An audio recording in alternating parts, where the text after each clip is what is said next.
नाज़रीन, आम न्यूज़ के साथ मैं हूं आपका अपना मेज़बान रफीक अमल होगी। तो आज हम जिस टॉपिक पे बात करने लगे हैं वो बहुत ही अहम टॉपिक है, क्योंकि आप जानते हैं कि जी आने वाले कुछ अरसे में पाकिस्तान के अंदर इस कारोबार को जो है बहुत अहमियत की हामिल थी, लेकिन कुछ ही अरसे में ऐसा क्या हुआ कि ये कारोबार एक नुकसानदेह कारोबार साबित हो गया है। मैं मौजूद हूँ मुल्तान शहर के मशहूर कार मार्केट के अंदर। तो हम यहाँ ताजिरों से बात करेंगे कि आने वाले अरसे में ऐसा क्या हुआ है कि ये कारोबार एक नुकसानदेह कारोबार साबित हो गया है, लेकिन इससे बरक्स कुछ अर्सा हम पीछे चले जाएं तो ये कारोबार एक मुनाफा बख्श कारोबार था। तो आए हम ताजिरों से बात करते हैं कि उनके लिए ये क्या मुश्किलात पेश आ रही हैं कि जिसकी वजह से ये कारोबार एक नुकसानदेह कारोबार साबित हुआ है। अस्सलाम वालेकुम, हमारे साथ जो है वो ताजिर बरादरी के एडिशनल सेक्रेटरी जनरल फहद साहब मौजूद हैं। तो आए उनसे बात करते हैं कि उनको इस कारोबार के अंदर क्या मुश्किलात पेश आ रही हैं। तो अस्सलाम वालेकुम सर। वालेकुम सलाम। सर, जो पाकिस्तान के अंदर जो पहले जो था गाड़ियों का कारोबार एक प्रॉफिटेबल कारोबार समझा था, लेकिन कुछ 6 महीना पहले देखा गया कि ये कारोबार जो है खत्म हो गया है। तो इसकी क्या वजूहात हैं? सर, इसकी जो सबसे मेन वजह है वो हमारी हुकूमत की पॉलिसीज हैं। 12 लाख रुपए 13 लाख रुपए ऑल्टो जब ये नई लॉन्च हुई है तो इसका रेट था 12 लाख समथिंग का। अब उस ऑल्टो का रेट है 30 लाख रुपए। अब एक आम आदमी, एक व्हाइट कॉलर आदमी, सफेद पोश आदमी की तो दस्तरस से दूर चली गई ना। 30 लाख रुपए की जो बंदा ऑल्टो लेता है वो सोचता है, और आपको पता है गाड़ी जो है ये लग्जरी उसमें आ जाता है। बंदे की जो बेसिक नीड्स हैं, जो महंगाई के हालात हैं, जो इस टाइम हमारे मुल्क के हालात हैं, लोगों की बेसिक नीड्स पूरी नहीं हो रही, तो गाड़ियों पे जाने के लिए लोग सोचते हैं, जब एक्स्ट्रा पैसे पड़े हो तो लोग गाड़ियों पे जाते हैं। अब रेंज इतनी है, 1 करोड़ रुपए पे सिविक चली गई है। जो 30 लाख रुपए वाली सिविक थी वो 3 गुना बड़ी हो गई है, 3 गुना उसकी प्राइस ज्यादा हो गई है। 1 करोड़ रुपए पे अगर एक चीज चली जाएगी तो मेरा अगर बजट 30 लाख का था, मैं एकदम 1 करोड़ पे कैसे जाऊंगा?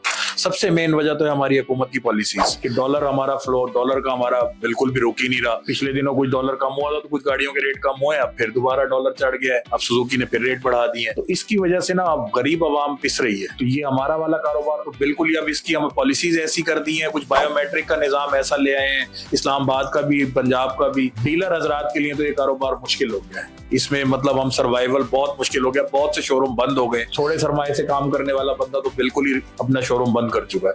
अब इसके लिए आपके पास बहुत हैवी इन्वेस्टमेंट चाहिए, बहुत ज्यादा होल्डिंग कैपेसिटी चाहिए, आपके पास इतनी कैपेसिटी होनी चाहिए कि अगर आपके पास 2 महीने 3 महीने गाड़ियां नहीं बिकी हैं तो आप शोरूम के रेंट खर्चे, अपने घर के खर्चे सब निकाल सकते हैं, तो इस कारोबार को कर सकते हैं, वरना नहीं। तो सर, हुकूमत के साथ साथ क्या समझते हैं आप, इदारे भी इस कारोबार को तबाह करने के अंदर मुलविस हैं? सर, इदारों से मेरा मुराद ये है कि हमारी जो ऑटो इंडस्ट्री है इसके ऊपर कोई चेक एंड बैलेंस नहीं है। अपनी मर्जी से कंपनियां रेट बढ़ा देती हैं, और जब डॉलर कम होता है तो फिर उस हिसाब से रेट को कम नहीं किया जाता।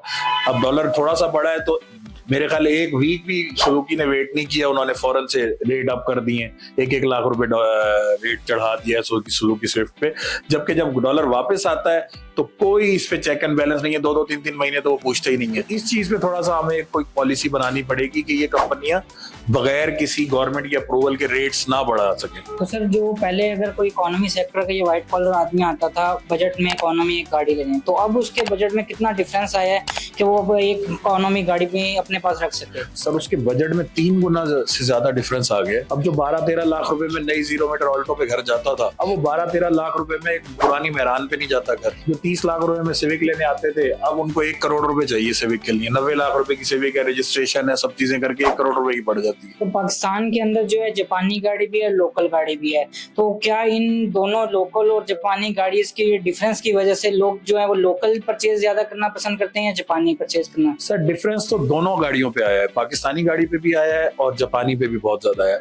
लोग पसंद जापानी इसलिए करते हैं कि जापानी की क्वालिटी अच्छी है, जापान वाले क्वालिटी मेंटेन रखते हैं। हमारे पास कोई, मैंने अभी आपको कहा है ना, कोई पॉलिसी नहीं है इस फील्ड को चेक एंड बैलेंस करने की। कंपनीज को कोई बिल्कुल भी किसी किस्म की कोई वो नहीं करता, कोई पूछगछ नहीं है। क्वालिटी लो से लो करते जा रहे हैं, प्राइस हाई करते जा रहे हैं, क्वालिटी के ऊपर लोग कंप्रोमाइज नहीं करते। जापानी गाड़ी, आप जापानी मीरा ले लें और पाकिस्तानी ऑल्टो ले लें, रेट दोनों के सेम है। मीरा के अंदर स्पेक्स भी ज्यादा है, मीरा पायदार भी है, लोग मार भी खाती है, एवरेज भी, फ्यूल एवरेज भी अच्छी है, लोग इसलिए जापानी गाड़ी पे जाते हैं। तो हमारे साथ तारिक साहब के बड़े बेटे मौजूद हैं, क्योंकि तारिक साहब की तबीयत नासाज होने की वजह से वो नहीं आ सके।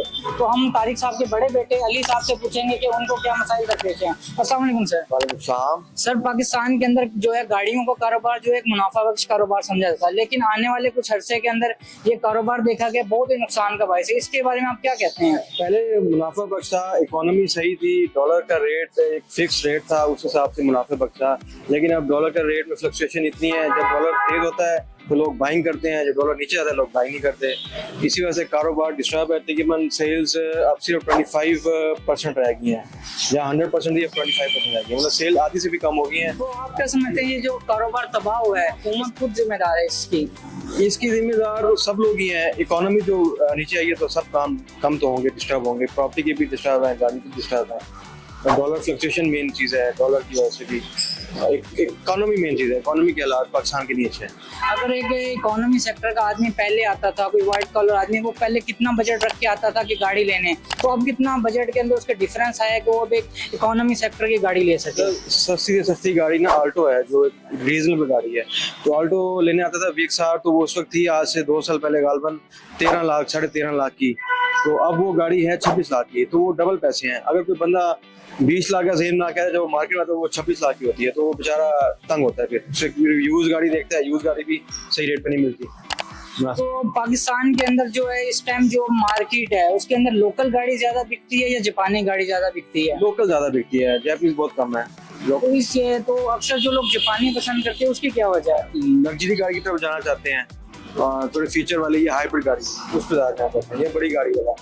मैं जो देखें ना, लोकल गाड़ी इसके ज्यादा है। अगर आप जैपनीज देखें, जैपनीज सिर्फ 5% 7% होगी, बाकी सारी लोकल। पाकिस्तान के अंदर अभी कुछ ही अरसे के अंदर देखा गया कि जो बड़ी कंपनी थी जैसे सुजुकी, टोयोटा या होंडा वाले जो है जा रहे हैं, तो इसका मार्केट पे कितना इम्पैक्ट पड़ सकता है? होंडा नहीं जा रहे, कुछ जो छोटी कंपनी है वो जा रही है, बड़ी कंपनी सारी भी हैं। उन्होंने प्रोडक्शन बंद की है कुछ टाइम के लिए, तो महीने के लिए को बंद नहीं किया, लेकिन वो थोड़े दोबारा अरसे बाद दोबारा शुरू हो जाएगी प्रोडक्शन। तो ये जो प्रोडक्शन रुकी है, इसका कोई इम्पैक्ट पड़ रहा है मार्केट के ऊपर? नहीं, इससे कोई इम्पैक्ट नहीं पड़ा, चीज़ ऑलरेडी स्टॉक खड़ा है, हर चीज़ है अवेलेबल, उससे कोई फर्क नहीं पड़ा। तो अपने मेजबान हफीक अमल लोधी को इजाजत दीजिए, इंशाल्लाह आपकी खिदमत में दोबारा हाजिर होंगे।